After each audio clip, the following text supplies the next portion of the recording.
Assalamualaikum warahmatullahi wabarakatuh. Selamat pagi dan salam sejahtera bagi kita semua. Oke. Perkenalkan, kami dari kelompok 1 akan mempresentasikan tentang sejarah perkembangan hadis. Di sini kami beranggotakan 3 orang, yaitu Fitri Syahnur, Nazarullah Hanafi, dan Ridwan Ika Faska. Oke, untuk tidak memperpanjang, jadi kita langsung bahas sejarah perkembangan hadis. Jadi kepada Fitri Syahnur, saya persilahkan. Terima kasih kepada moderator yang telah memberikan saya kesempatan untuk menyampaikan materi. Baiklah, dalam materi kali ini kita mempunyai 4 submateri. Yang pertama, periode Rasulullah SAW. Yang kedua, periode Khulafaur Rasyidin. Yang ketiga, periode sahabat dan tabi'in. Yang keempat, periode abad kedua dan ketiga Hijriah. Baiklah, di sini saya akan menjelaskan submateri yang pertama dan yang kedua. Langsung saja, yaitu hadis pada masa Rasulullah Shallallahu Alaihi Wasallam, di mana dalam penyampaian hadis Nabi menggunakan beberapa metode. Yang pertama, menyampaikan hadis dengan kata-kata.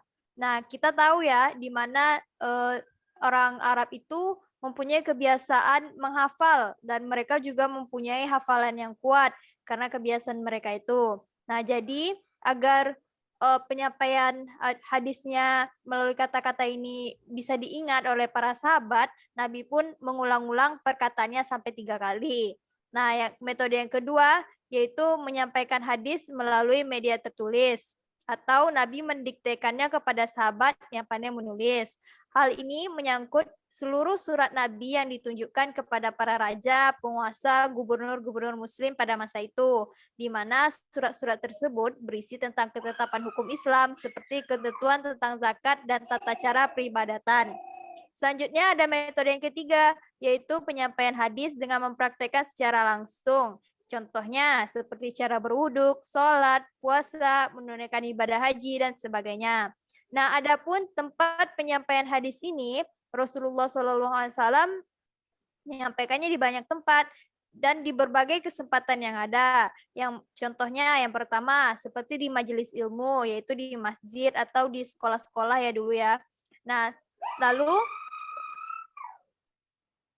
di tempat majelis ilmu tersebut Nabi Muhammad menyampaikannya dengan membina para jamaahnya. Selanjutnya, dalam berbagai kesempatan lainnya itu seperti di pasar, di mana dalam perjalanan ataupun di rumah Nabi. Nah, untuk hal-hal yang bersifat tentang persoalan keluarga dan kebutuhan biologis, nah hadis tersebut disampaikan Nabi melalui istri-istri beliau. Selanjutnya, melalui ceramah atau pidato di tempat terbuka, misalnya ketika Haji Wada dan Fatul Makkah. Ketika menunaikan ibadah haji pada tahun 10 Hijriah, Nabi menyampaikan khutbah yang isinya terkait dengan bidang muamalah, ubudiyah, syiyasah, jinayah, dan HAM yang meliputi kemanusiaan, persamaan keadilan, dan lain-lainnya. Nah, itu tadi. Selanjutnya, siapa saja yang menerima hadis yang langsung dari Rasulullah Shallallahu Alaihi Wasallam itu sendiri? Yang pertama ada para sahabat yang tergolong kelompok al-sabiqun awalun, yaitu Abu Bakar, Umar bin Khattab, Utsman bin Affan, Ali bin Abi Thalib, dan Ibnu Mas'ud. Kemudian ada para istri Nabi yang mana mereka adalah Siti Aisyah dan Ummu Salamah. Selanjutnya ada sahabat-sahabat Nabi juga yang merupakan pengikut majelis Nabi yang biasa mendengarkan Nabi di majelis ilmu, yaitu contohnya adalah Abu Hurairah, Abdullah bin Umar, Anas bin Malik, dan Abdullah bin Abbas. Oke, itu tadi tentang hadis pada masa Rasulullah SAW. Selanjutnya ada pun larangan menulis hadis. Nah, larangan menulis hadis ini Rasulullah SAW sampaikan untuk menghindari kemungkinan adanya ketercampuran penulisan antara hadis dan wahyu, dan kemudian juga dikhawatirkan akan munculnya hadis-hadis palsu. Oleh karena itu, hal ini juga dikuatkan dengan sebuah riwayat yang memiliki arti dari Ibnu Sa'id Al-Khudri radhiyallahu an, Rasulullah Shallallahu Alaihi Wasallam bersabda, janganlah kalian menulis dariku, dan barang siapa yang menulis dariku selain Al-Quran, maka hendaklah dia menghapusnya, dan bicarakanlah tentangku tanpa masalah. Dan barang siapa yang berbohong atas namaku, maka dia sudah mendudukkan kursinya di neraka. Nah, itu tadi salah satu riwayat yang menegaskan bahwa Rasulullah melarang menulis hadis. Namun, ada juga riwayat yang mengatakan yang di mana dalam riwayat itu Nabi memerintahkan untuk menulis hadis. Yaitu riwayat tersebut berbunyi, "Tulislah apa yang kamu dengar dariku, demi zat yang jiwaku berada di tangannya, tidak keluar dari mulutku kecuali kebenaran." Nah, selain itu, Nabi Shallallahu Alaihi Wasallam pernah mengirim surat kepada sebagian pegawainya. Contohnya seperti raja-raja tadi ya kan. Nah, di situ Nabi menerangkan tentang kadar-kadar zakat dan kambing, zakat onta dan kambing. Nah, adapun dan pernah dengan tegas Nabi Shallallahu Alaihi Wasallam memerintahkan sahabat menulis hadis. Nah, jadi dari dua riwayat tersebut, para ulama berbeda pendapat, dan secara garis besar terdapat dua pendapat, yaitu yang pertama menyatakan bahwa riwayat yang melarang penulisan hadis dinasakh oleh riwayat yang mengizinkannya. Menurut mereka, pelarangan penulisan hadis oleh Nabi terjadi pada awal-awal Islam karena dikhawatirkan adanya percampuran antara hadis dan ayat Al-Quran. Jadi hal tersebut dimaksudkan untuk menjaga kemurnian ayat Al-Quran. Namun ketika kekhawatiran tersebut mulai hilang, karena para sahabat telah mengetahui dan terbiasa dengan susunan kalimat-kalimat Al-Quran, maka Nabi pun mengizinkan mereka untuk menuliskan hadis. Dan adapun pendapat yang kedua mengatakan bahwa pada dasarnya kedua riwayat tersebut tidak bertentangan. Mereka menyatakan bahwa larangan itu dikhususkan kepada mereka yang dikhawatirkan akan mencampur adukan hadis dan Al-Quran, dan diizinkan bagi mereka yang tidak dikhawatirkan mencampur adukan keduanya, yaitu izin yang seperti dilakukan kepada Nabi, yang dilakukan Nabi kepada Abdullah bin Amr bin Al-Ash, atau dalam kata lain, Rasul melarang penulisan hadis secara resmi, tetapi mengizinkan para sahabat menulis hadis untuk diri sendiri. Jadi larangan itu bersifat umum, sedangkan izin hanya berlaku untuk sahabat tertentu. Demikianlah hadis pada masa Rasul tidak tertulis kecuali hanya sedikit saja. Oke, selanjutnya adalah hadis pada masa Khulafa Rasyidin, yaitu Abu Bakar Asy-Syiddiq, Umar bin Khattab, Utsman bin Affan, dan Ali bin Abi Thalib. Di mana dari keempat Khulafaur Rasyidin tersebut dapat kita simpulkan kebijakan-kebijakan mereka, yang diantara lain yang pertama, seluruh khalifah sepakat tentang pentingnya sikap hati-hati dalam periwayatan hadis. Mereka tuh sangat hati-hati, jadi ketika ada mereka mendengar ada sebuah hadis, mereka akan mencari saksi-saksi sampai hadis tersebut memang benar-benar bisa dibuktikan kesaksiannya. Nah, itu tadi karena saking hati-hatinya para sahabat. Kemudian yang kedua, kesemuanya melarang untuk memperbanyak periwayatan hadis, terutama pada masa Khalifah Umar bin Khattab. Tujuannya supaya periwayat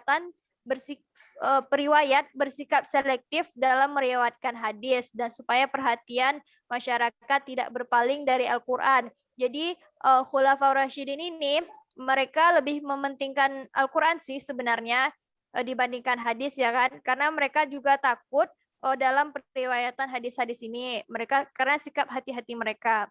Kemudian yang ketiga, pengucapan sumpah ataupun penghadiran saksi bagi periwayat hadis merupakan salah satu cara untuk meneliti riwayat hadis.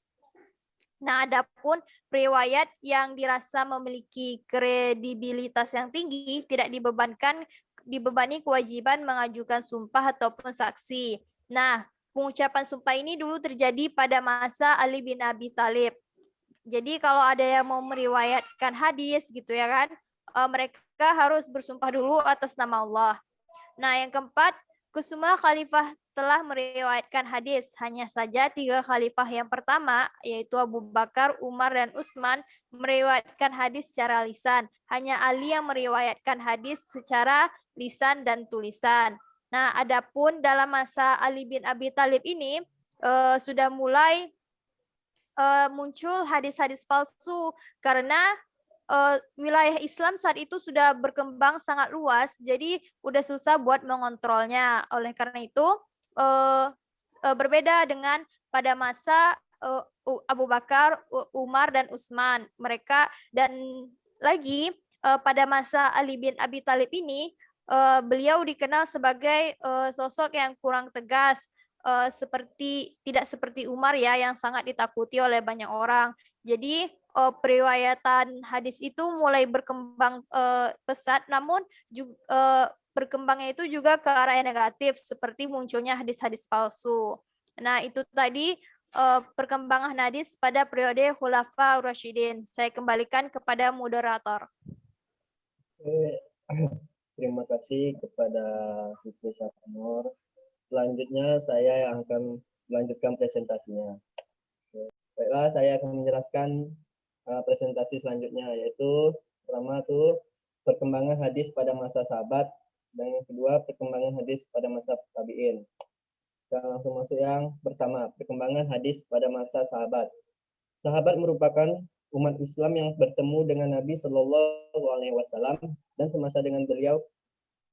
Klasifikasinya terbagi menjadi dua, yakni sahabat besar dan sahabat kecil. Sahabat besar merupakan sahabat yang bergaul dengan Nabi, banyak belajar dan mendengar hadis-hadis dari beliau, serta sering pergi berjihad.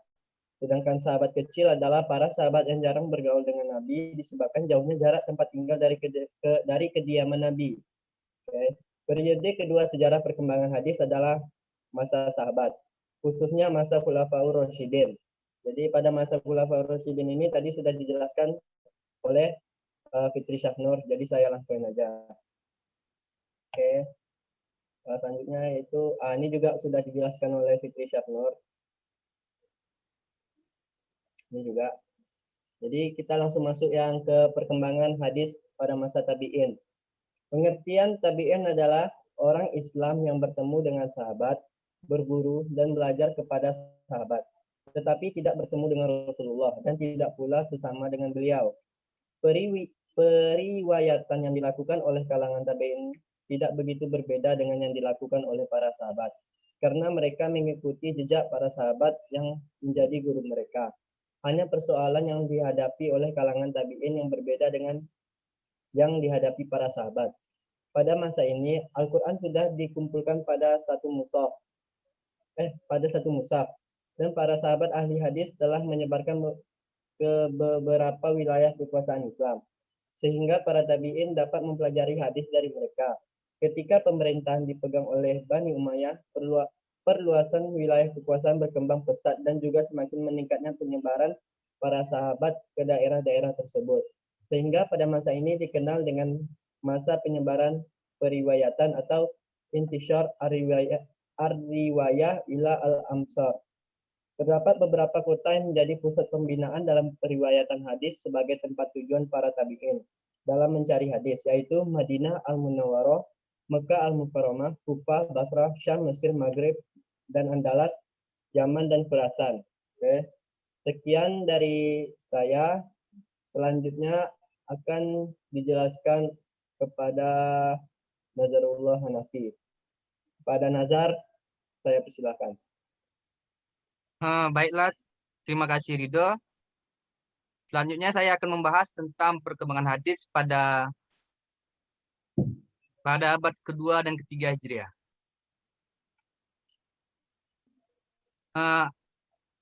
Pada periode kedua ini, membingkai semua nuansa yang terjadi pada hadis Nabi di masa kepemimpinan Khalifah yang 4 atau Khulafa ar-Rasyidin yang berlangsung dari tahun 12 Hijriah sampai 40 Hijriah. Periode ini disebut oleh Asy-Syidiki dengan masa membatasi riwayat.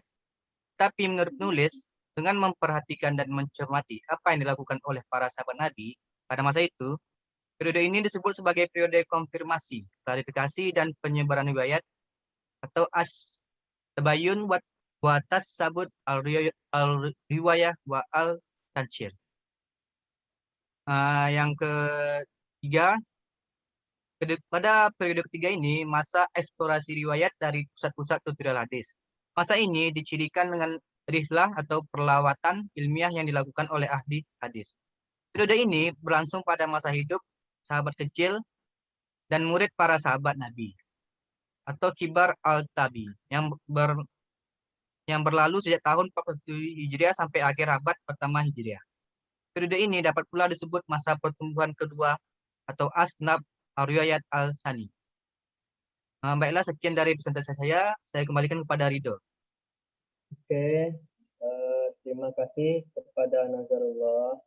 Jadi cukup sekian yang dapat kami sampaikan. Kekurangannya mohon dimaafkan apabila ada kesalahan juga. Jadi assalamualaikum warahmatullahi wabarakatuh. Waalaikumsalam warahmatullahi wabarakatuh. Warahmatullahi wabarakatuh.